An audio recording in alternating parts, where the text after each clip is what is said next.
This is the book of Genesis, chapter 3 and verse 1.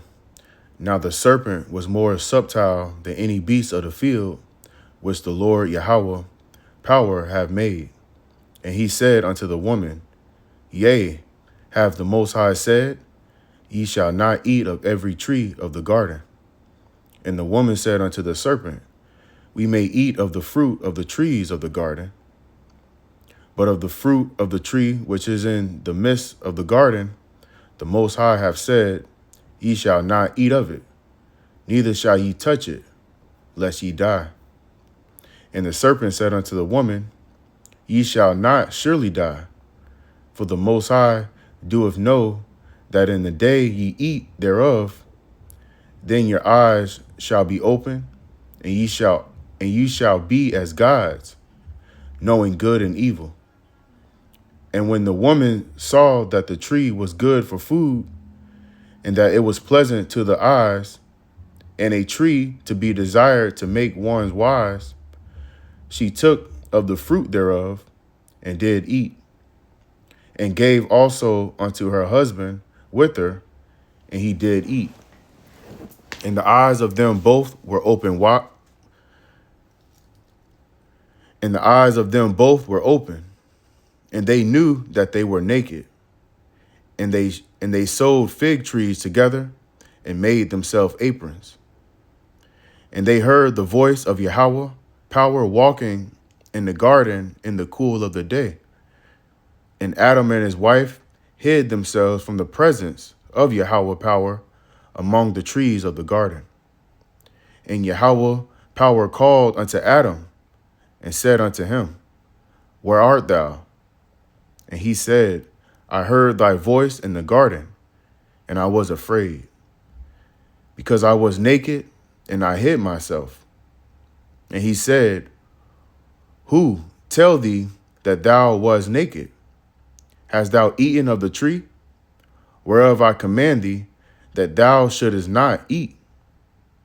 And the man said, The woman whom thou gavest to me with me, she gave me of the tree, and I did eat. And YAHAWAH power said unto the woman, What is this that thou hast done? And the woman said, The serpent beguiled me, and I did eat. And YAHAWAH power said unto the serpent, Because thou hast done this, thou art cursed above all cattle, and above every beast of the field. Upon thy belly shalt thou go, and dust shalt thou eat all the days of thy life. And I will put enmity between thee and the woman, and between thy seed and her seed.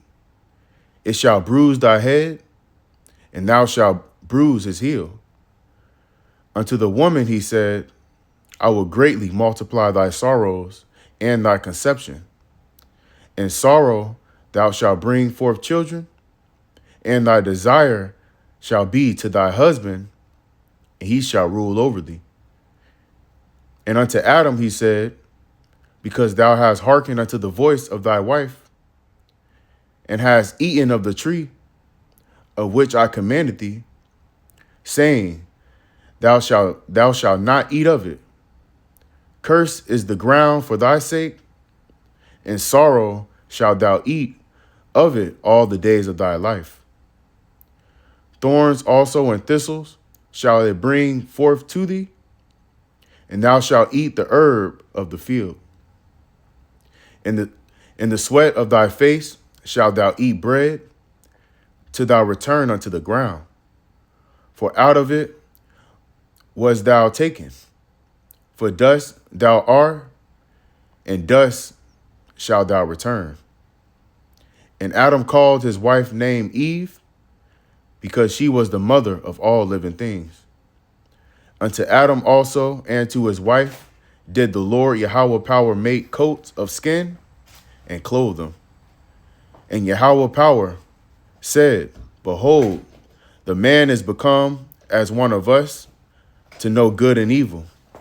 And now, lest he put forth his hand, and take also of the tree of life, and eat, and live forever. Therefore the Lord YAHAWAH power sent him forth from the Garden of Eden to till the ground from whence he was taken. So he drove out the man, and he placed at the east of the Garden of Eden cherubims, and a flaming sword which turned every way to keep the way of the tree of life. Call Halayim La, YAHAWAH, BAHASHAM, YAHAWASHI, BAHASHAM Rakak Radash.